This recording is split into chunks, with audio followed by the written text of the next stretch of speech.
I'm going to talk about voting systems for secure elections in the context of, yes, decentralized identities, blockchains, and other enabling technologies. Okay.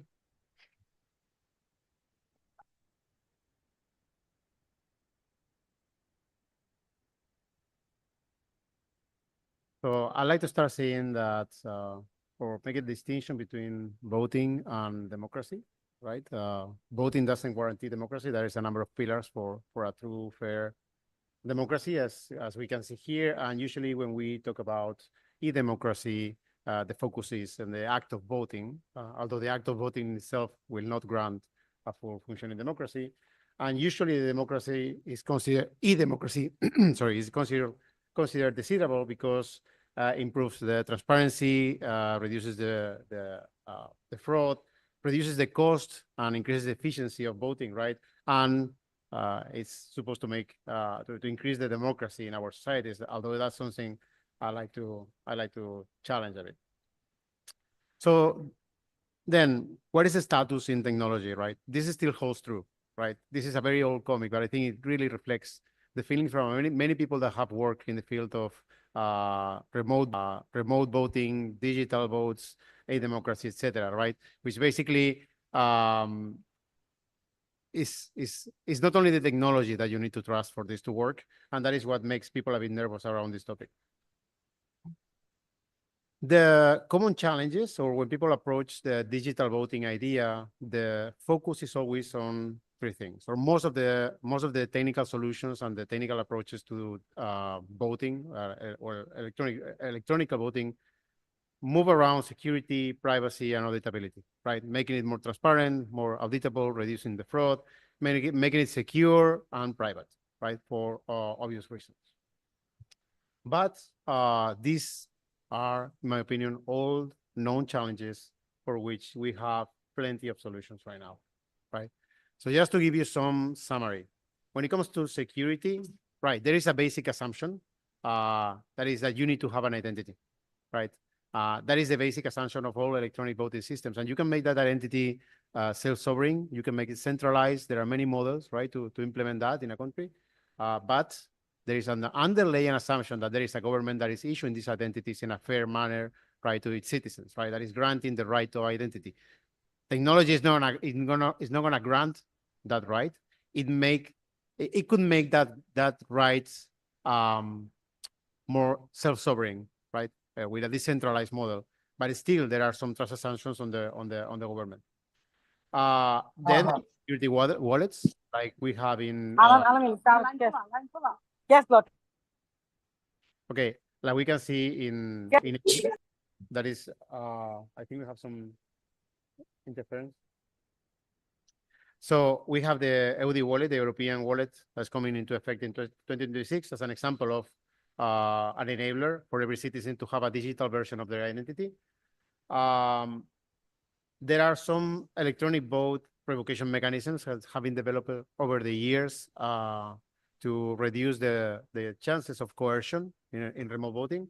And then there is things like trustless on-chain voting that we can see in DAOs, right? In the blockchain world, there is something called DAOs, autonomous organizations that organize themselves around a topic, and they can vote by basically publish a transaction on-chain, which means there are no men in the middle. There is no software enclosed box or machine or voting machines or anything. You are directly talking to an immutable piece of code that nobody can change, that is fully auditable, right? So I would say that is the maximum level of decentralization, auditability, and transparency. On the privacy side, we have developed over the last years a number of solutions to hide the identifiers of the voting people, like pairwise ID. The idea of pairwise ID is that every time you vote, you are offering a different version of your identifier. We can also prove your uniqueness in a privacy way. Like we can make sure that you can only vote once without exposing any identifier or anything that is linked to you. And then we also have all the zero knowledge magic, right? That we can prove that you are eligible to vote, you're the citizen of the country, that you have voted already. We can prove all these things without disclosing any data.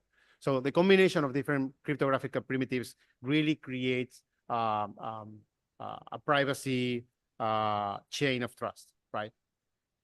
And finally, for auditability, I think this is the weakest part. because although we have blockchains and we have on-chain verifications, there is a lot of electronic voting systems that are still relying on trusted execution environments, right? And trusted execution environments, in the end, is trust, right? You need to put on some organization, company, or closed box. Doesn't comply with security, privacy, and auditability, we need to assume that it was a political decision, right? So I think we are at the point, at least in these 3 chapters, where technology has proven that is feasible and possible, right? And if we find any elections designed in a way that don't comply with any of these topics, it was a political decision. It was not a technical limitation. Now, new challenges for digital democracy, I would say, are disinformation, the existence of still trusted systems, and the remote or full remote voting, right? Disinformation, I think, is the biggest one, and it affects democracy. It doesn't affect the act of voting. So if we think that the scope of the technical solution is just on the voting, right, we shouldn't be concerned about disinformation, right?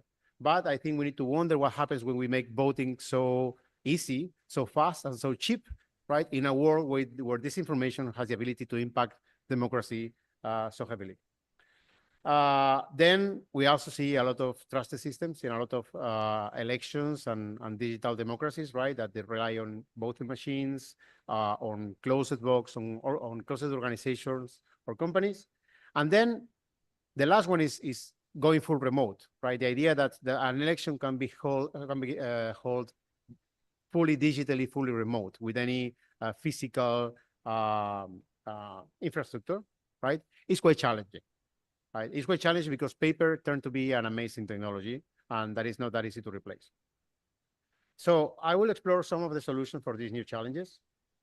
Just to give you an idea, what are the areas of research or development that we can resort to for answers.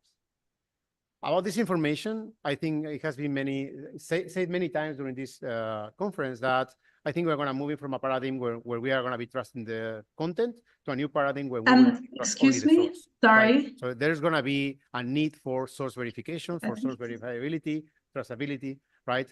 And I would say that goes in both ways. We will need verifiable identities that will live in public registries and ecosystems of trust, but we will also need content to have its own credentials, right? And its own supply chain verifiability, right? There are some initiatives like content credentials, right?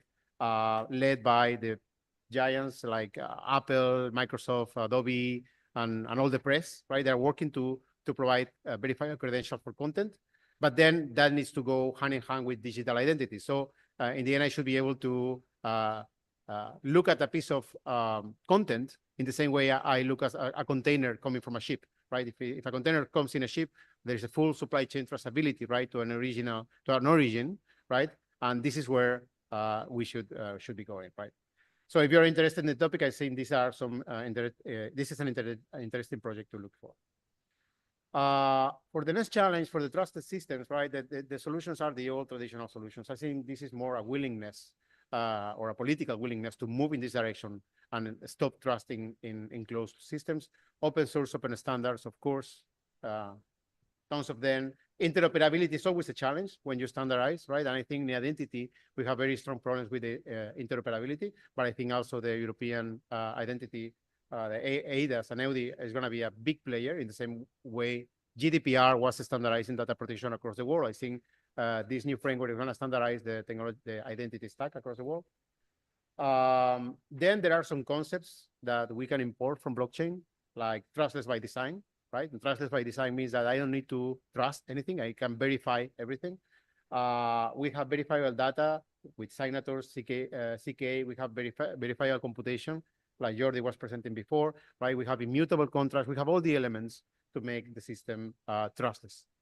And then I would advocate for progressive decentralization, right? Decentralization is a goal, right? But in bigger scenarios like national elections, achieving full decentralization is quite ambitious, right? But I think many projects have proven how this progressive decentralization is feasible. And the last one, I thought just an interesting project if you want to check it is called Macy. It was a research done by the Ethereum Foundation. I think it was presented last year in Belgrade. Is a framework to prevent coercion, right? An anti-collusion in fully remote elections, right? The challenge is if you're voting from home or you can vote from your phone, right? You can be coerced. You can be forced to vote for someone, right? Or you can be monitored. You can be chased. I mean, your physical security or integrity is not secure when you're not in a physical booth with a piece of paper, right? So there is a number of strategies to solve for that, right? I think this is an interesting project to see how cryptography and some smart construction with the existing blocks can solve for this. I will close it with this, right? And I think we have time for the panel. I think we have very interesting panelists. After doing a review of these new challenges and old challenges, I think we cannot ignore the new reality, right? And how democracies have been eroding over the last years. Because manipulation of the civic education and awareness have become in an industry, right? And so I like this quote that says, okay, when you're already going in the wrong direction, speeding up is gonna only make mistakes faster, right? So I think worrying or putting a lot of effort in making the vote electronic because it's cheaper, it's faster, it's more efficient, or it's supposedly to be more transparent without taking into account that creating a scenario where we can call flash referendums on very hot topics, right? That sounds great, right? But I would think we need to examine the new powers that electronic voting will give us in the current circumstance. With that, and I know that that's quite a controversial thinking. If you want to know more about our project, in case you didn't know why I was talking about all these things, I'm representing a project called Privado ID that works on decentralized digital identities with a strong focus on zero knowledge and privacy. Thank you.